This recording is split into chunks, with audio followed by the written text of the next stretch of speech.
ivyo nibibazo bishobora kuza gutora inyishu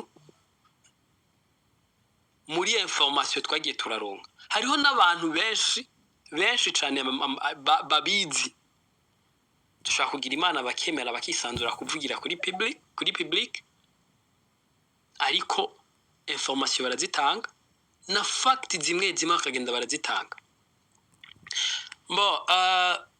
Ngira ngo abantu baraza kubandaniriza aho nzoba ndi, ariko le peuple isenda kubwira Red Tabara yavuye abarundi bahunze, majorité bajoininze Red Tabara après 2015. Bamaze kujoininga Red Tabara, ariko Red Tabara yo yatanguye 2010. Inyuma ya 2010 amatora ahejeje kwibwa. Ivyo barabivuze siniko ndabisubiramo. Hanyuma